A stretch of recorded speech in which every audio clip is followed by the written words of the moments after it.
नमस्कार दोस्तों, कैसे हैं आप सभी लोग।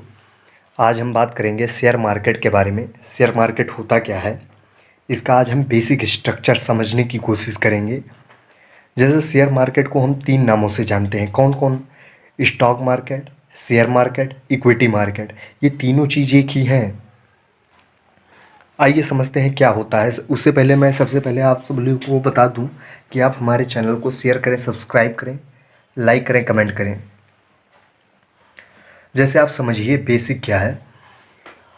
कोई कंपनी है और उसको 10 लाख रुपए चाहिए, तो वो क्या करेगी? अपने शेयर जारी करेगी। ये शेयर उसका एक प्राइज पर होता है। जैसे 10 लाख चाहिए, तो वो 10 लाख के 10 शेयर, 10 नहीं, 1 लाख के 10 शेयर भी जारी कर सकती है, और 50,000 के भी वो 20 शेयर जारी कर सकती है। ये उसके ऊपर होता है कितना। ये उसका प्राइस जानते हो कैसे सेट होता है?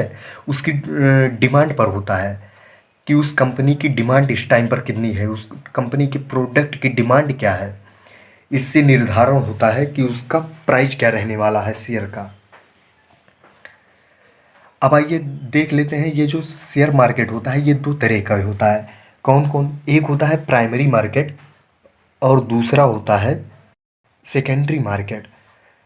सबसे पहले प्राइमरी मार्केट के बारे में जानने की कोशिश करते हैं, जहाँ पर कंपनी आकर अपने शेयर को बेचती है और ये भी तय करती है कि शेयर का प्राइस क्या होगा। वैसे इसमें कुछ रूल भी होते हैं, लेकिन इस शेयर के प्राइस निर्धारण में डिमांड की बहुत बड़ी भूमिका होती है। जिस भी शेयर का डिमांड ज़्यादा होगा उसका प्राइस भी ज़्यादा होगा, और अगर डिमांड कम है तो उसका प्राइस भी कम है। ये डिमांड सप्लाई का रूल है। ये आप इकॉनमी में कहीं भी लगा सकते हैं। और शेयर मार्केट में सबसे अच्छी बात ये भी है कि कंपनी अपने शेयर को 100% नहीं बेचती है। क्यों नहीं बेचती है? इसका कारण है, अगर 100% अपने शेयर को बेच देती है तो उसकी डिसीजन मेकिंग पावर होती है वो कम हो जाती है। आप एग्जाम्पल की सहायता से समझिए। जैसे आप मान लीजिए 5 फ्रेंड हैं और सभी के पास 10-10 रुपये हैं। आप 10-10 रुपये लगा करके किसी सामान को खरीदते हैं, तो उस पे सभी लोगों का अधिकार बराबर होता है। और अगर किसी ने पैसा ज़्यादा लगाया है तो इसका मतलब जाहिर सी बात है कि उसका अधिकार भी उस पर ज़्यादा होगा। इसे तय किया जाता है शेयर का प्राइस। इसीलिए कंपनी यही सोचती है कि 50% शेयर उसी कंपनी के हों। क्योंकि अगर ज़्यादा, अगर मान लीजिए 100% उन्होंने कर दिया, अभी हमने आपको एग्जाम्पल भी तो दे दिया है। ऐसे काम करती है प्राइमरी मार्केट। और दूसरा क्या है? Secondary market. मान लो आपने शेयर खरीद लिया और उस शेयर को आप बेचोगे कहाँ? किसी को तो बेचना पड़ेगा। आप उस शेयर को दूसरे लोगों को बेच सकते हैं, और वो शेयर को जब बेचते हैं तो ये सेकेंडरी मार्केट के अंतर्गत आ जाता है। जैसे अगर आम लोग होते हैं वो सेकेंडरी मार्केट के ही अंतर्गत आते हैं। जैसे हम लोग, आम लोग, ये सब सेकेंडरी मार्केट के ही पार्ट हैं।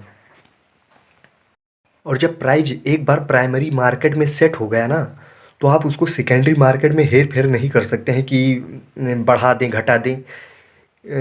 एक सिंपल सा मतलब ये होता है शेयर मार्केट में कि शेयर का प्राइस कब बढ़ेगा, तो ये आप समझ लीजिए। अगर उस शेयर का डिमांड बढ़ रहा है तो उसका प्राइस बढ़ने से कोई नहीं रोक सकता है। ये सिंपल सा बात है।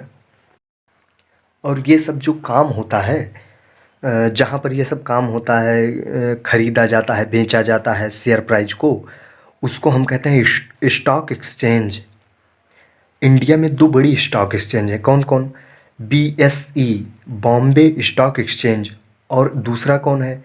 NSE, national stock exchange. और ये जो स्टॉक एक्सचेंज होते हैं, इनके जो शेयर प्राइस होते हैं यही ऊपर नीचे होते रहते हैं। ये जो फ्लैक्चुएशन होता है वही ऊपर नीचे होता रहता है। इसी से पूरे शेयर मार्केट का पता लगाया जाता है। अब इसका पता करने के लिए एक मेजरमेंट है। कौन कौन? एक है सेंसेक्स और दूसरा है निफ्टी। Sensex, SENSEX, Sensex. इसका आप अनुमान लगाइए कैसे। देखिए सेंसिटिविटी इंडेक्स इसका फुल फॉर्म हो गया। इसका काम क्या होता है सेंसिटिविटी इंडेक्स का? ये BSE बॉम्बे स्टॉक एक्सचेंज के टॉप 30 कंपनी के जो शेयर होते हैं उनके एवरेज का शेयर, वही जो ऊपर नीचे फ्लक्चुएट होता रहता है, उसी का ये अनुमान लगाता है सेंसेक्स। और निफ्टी क्या होता है?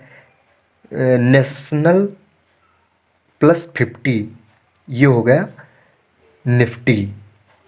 निफ्टी के द्वारा टॉप 50 कंपनियों, सेंसेक्स में क्या था, टॉप 30 कंपनियों का उसमें ट्रेंड सेट किया जाता था, इसमें टॉप 50 कंपनियों का ट्रेंड सेट किया जाता है। यही जो उतार चढ़ाव होता रहता है उसी को ये मापता है। ये एक मेजरमेंट है, न कि ये कोई जगह या कोई इम्पोर्टेंट टर्म जिसमें कि कुछ और किया जाता हो।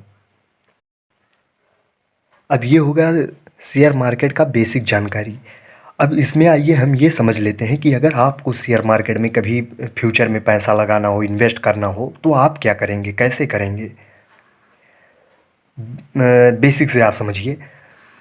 जब सबसे पहले ये होता था कि इंटरनेट नहीं होता था तो लोग क्या करते थे कि बॉम्बे स्टॉक एक्सचेंज में जाते थे और वहाँ पर पैसा अपना इन्वेस्ट करते थे, किसी जानकार लोगों से पूछ करके या और किसी माध्यम से, उसके माध्यम से पैसा इन्वेस्ट करते थे। लेकिन अब तो इंटरनेट है, आपके पास मोबाइल है, लैपटॉप है, इसके ज़रिए आप यहीं से कर सकते हैं। इसके लिए ज़रूरत क्या पड़ेगी? आपके पास एक सबसे पहले बैंक अकाउंट होना चाहिए, दूसरा ट्रेडिंग अकाउंट, तीसरा क्या होना चाहिए, डीमैट अकाउंट। बस यही 3 चाहिए। अब आपके पास बैंक अकाउंट तो पहले से ही होगा, ट्रेडिंग अकाउंट बनाना पड़ेगा। ट्रेडिंग अकाउंट होता क्या है कि ये जो शेयर होता है इसी का खरीदना और बेचना, ट्रेडिंग ट्रेडिंग सिंपल सा उसी शब्द में ही छिपा है ना। अब है डीमैट अकाउंट, इसको समझ लेते हैं। इसका काम होता है जो आप शेयर खरीदते हैं उसको स्टोर कर सकते हैं मोबाइल में या लैपटॉप में, वहाँ पर आप इसको स्टोर कर सकते हैं। और हम लोगों को यानी आम लोगों को शेयर मार्केट के टर्म में हम लोगों को जानते हो क्या बुलाया जाता है? Retail investor. और हमें एक ब्रोकर की आवश्यकता होती है, या तो आप खुद ही इतने जानकार हों। तो जो हम ब्रोकर रखते हैं उसको हमें एक रेट देना होता है, 1% का रेट लेता है। और ये जो 1% का रेट है ये बहुत बड़ा अमाउंट हो जाता है अगर आप ये समझने की कोशिश करें, क्योंकि इसमें पैसा कोई छोटी रकम नहीं इन्वेस्ट करता है। जो भी लोग इन्वेस्ट करते हैं वो बड़ी रकम को इन्वेस्ट करते हैं। और अगर 1% उसमें से आपका ब्रोकरेज रेट चला जाता है तो ये काफ़ी बड़ा अमाउंट होता है। ब्रोकरेज रेट वही होता है जो आप ब्रोकर को देते हैं। जैसे अगर आप ब्रोकर रखेंगे तो वो आपसे 1% जो रेट लेता है यही 1% ब्रोकरेज रेट कहलाता है। इसमें कोई ज़्यादा बड़ी बात नहीं है। तो अब आपको इससे अंदाज़ा एक लग गया होगा, एक बेसिक जानकारी डेवलप हो गई होगी कि कैसे शेयर मार्केट होता है, कैसे काम करता है, कैसे इसमें पैसा इन्वेस्ट किया जाता है। ये सब शायद आप लोगों को अब पता चल गया होगा। और इसको शेयर मार्केट को कई लोग गैम्बलिंग की तरह देखते हैं। मैं आप लोगों को आज एक बात साफ कर देना चाहता हूँ, शेयर मार्केट एक प्रकार से गैम्बलिंग है, लेकिन अगर आपके पास जानकारी अच्छे से है तभी आप इसमें पैसा इन्वेस्ट करिएगा। और इसमें सब पहले ये होता था कि इसमें फ्रॉड बहुत होते थे, लेकिन ये SEBI, security exchange board of India, एक गवर्निंग बॉडी है, इसके अंतर्गत ये पूरी शेयर मार्केट काम करती है। इसमें कोई ये नहीं कि आप अगर पैसा इन्वेस्ट कर रहे हैं तो पैसा आपका लेकर कोई भाग सकता है, ये सब बिल्कुल नहीं है।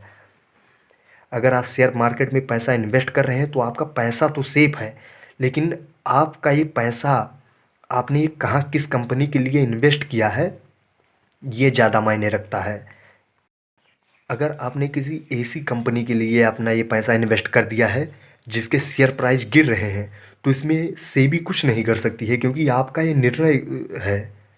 और सेबी ने अपने रेगुलर एक एक्ट में सब पूरा से एकदम से साफ साफ निर्देशित कर दिया है, लिख दिया है कि आप ऐसे ऐसे होता है इसमें शेयर मार्केट में। ये नहीं कि आप बाद में सेबी को दोष दें या कुछ और करें, क्योंकि पहले ये होता था इसमें घोटाला बहुत होता था। जैसे हर्षद मेहता का घोटाला बहुत फेमस है। इससे कई लोग भी बहुत बड़े बड़े लोग हैं इसमें। वॉरेन बफेट का नाम आप लोगों ने सुना होगा। शेयर मार्केट में उन्हें बहुत नाम किया है। शायद अब सोचते हैं कि आप लोगों को अच्छे से समझ में आ गया होगा, इसलिए आज का लेसन यहीं समाप्त करते हैं। Thank you very much for